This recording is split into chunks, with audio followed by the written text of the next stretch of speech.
presidente da República, Michel Temer, assinou nesta quinta-feira o decreto presidencial que aumenta o salário mínimo no Brasil de R$ 880 para R$ 937. Esse valor tem validade a partir do próximo domingo, dia 1º de janeiro de 2017. E é para falar mais sobre esse assunto que eu converso agora ao vivo, no quadro Momento da Economia, com o economista Ocemário Daltro. Bom dia, obrigado pela presença aqui com a gente. Bom dia, Antônio Carlos, bom dia a todos. Em relação ao salário mínimo, por que se criou isso no Brasil? Quer dizer, um valor mínimo para se pagar como salário aos trabalhadores. Bom, a instituição do salário mínimo, ele cumpre determinados preceitos. Inicialmente era para poder satisfazer as necessidades básicas de uma família média de 4 pessoas, pai, mãe, 2 filhos, nas suas necessidades primeiras, que é habitação, alimentação, saúde, lazer, transporte, ou seja, seria possível manter uma família com esse valor.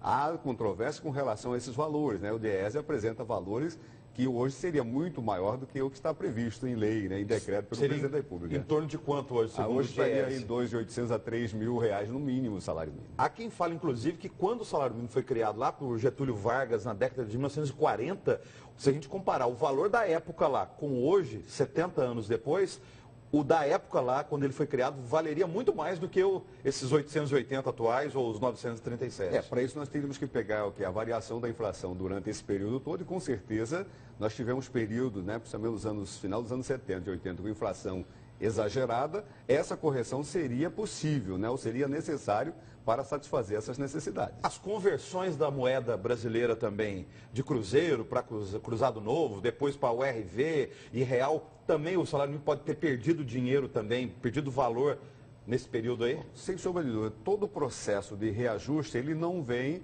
refletir diretamente a realidade. Então, veja agora, o valor que está sendo instituído pelo presidente da República, ao longo desses últimos 10, 12 anos, além da inflação, você sempre teve um reajuste, um valor real no salário mínimo, coisa que não está acontecendo agora. Ou seja, um ganho real sempre existiu nos últimos anos. Um ganho real. Pelo menos nos últimos 10 anos, nós vamos fazer essa constatação.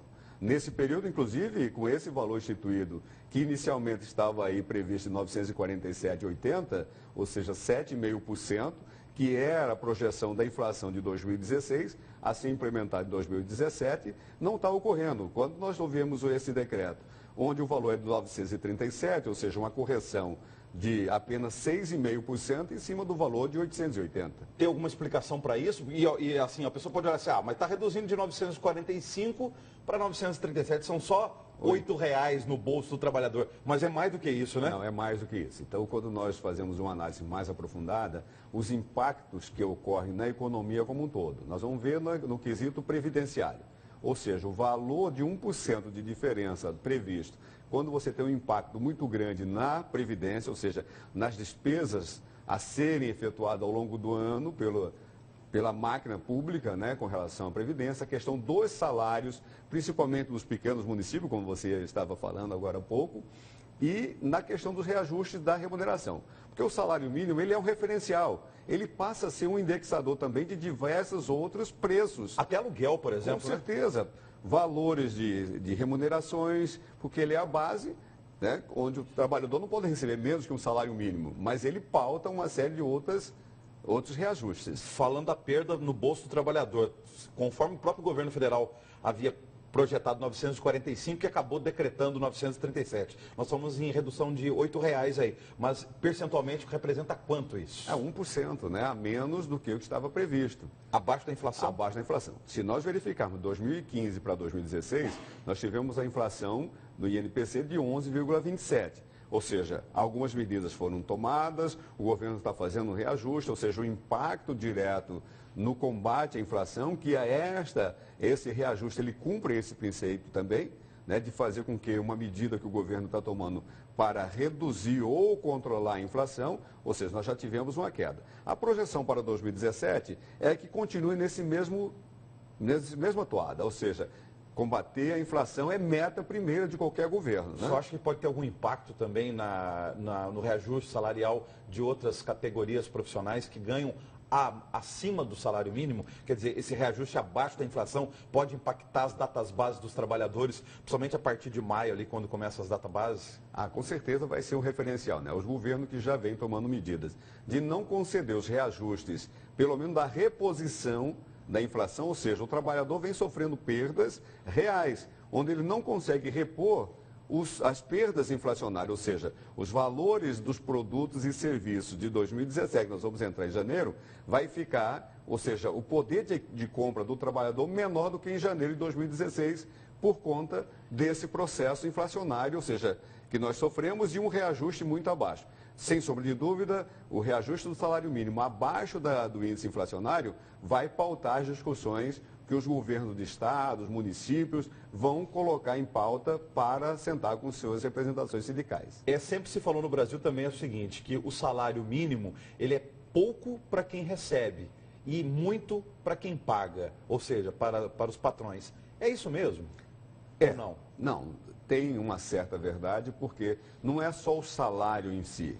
Porque os encargos e o custo final de um trabalhador com salário mínimo, ele vai acrescentar aí quase 50% a mais, entre encargos sociais, né, previdência, PIS, PASEP, enfim, uma série de outros custos que embutem nesse salário. Então, quando recebe-se é o valor mínimo, mas quem paga realmente tem um impacto muito maior. Por isso, há toda uma discussão com relação a desvincular determinadas despesas em cima da folha de pagamento, para que não haja esse impacto, tanto no setor privado quanto no setor público. Então, há uma discussão muito grande e há pautas aí no Congresso Nacional sendo analisadas para esse sentido. Pois é, desde a década de 90 falou-se muito no Brasil de buscar ter como meta o salário mínimo de $100 no Brasil. É possível isso?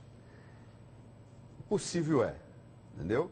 Não é impossível, mas tem que fazer, para nós chegarmos a esse ponto, nós temos que ter uma série de outros custos já amenizados, principalmente na questão de infraestrutura, na questão da saúde, ou seja, saúde pública de qualidade, educação de qualidade, onde o trabalhador possa colocar o seu filho na escola pública e garantir que ele vá aprender e ter condições realmente de competir de igualdade com qualquer outro estudante da rede privada. Então, são algumas situações que precisam ser colocadas na mesa para a discussão, porque é muito simplório colocar, nós vamos chegar. Seria o sonho?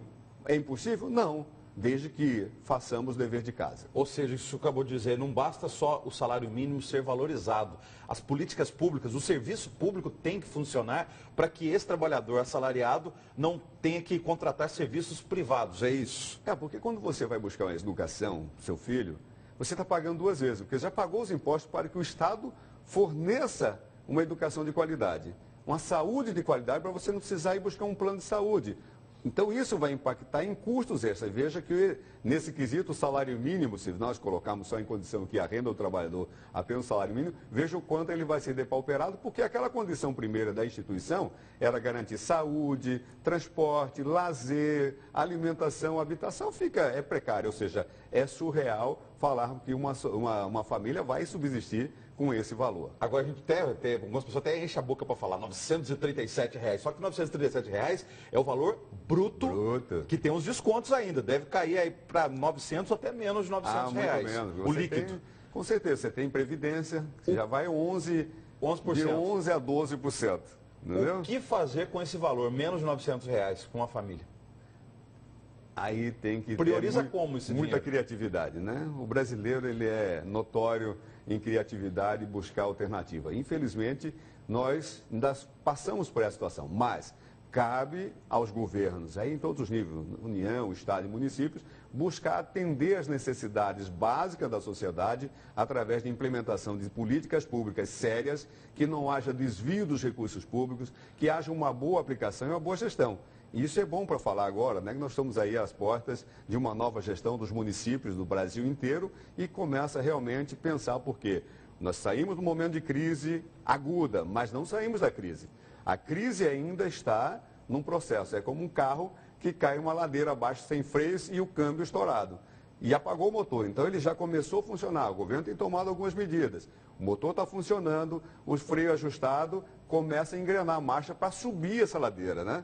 Então, mas precisa cuidados para não escapar a marcha, o freio e assim por diante chegarmos numa condição satisfatória. O senhor falou em crise, eu lembrei de uma outra situação também. Independente da situação do país, um governo federal, independente de quem seja o presidente da República, todo ano tem que ter esse reajuste do salário mínimo. Isso é lei. Está em lei. É lei. Você tem que fazer a reposição, no mínimo a reposição inflacionária. Como eu disse, nos últimos 10, 12 anos, nós temos o quê? Além da inflação, um ganho real. Coisa que não está acontecendo. Mas isso também é uma medida que nós fomos analisar, que o governo está adotando como forma de combater a inflação também. Mas isso pode ser recuperado na virada de 2017 para 2018? Ou seja, lá na frente o governo fala, olha, o salário mínimo foi reajustado inferior, abaixo da inflação lá em 2016 para 2017. Agora de 2017 para 2018 eu vou fazer uma compensação. Pode ter isso também? Pode. Por isso que você, além, a inflação seria a condição mínima, mas aí você teria o quê? O ganho real.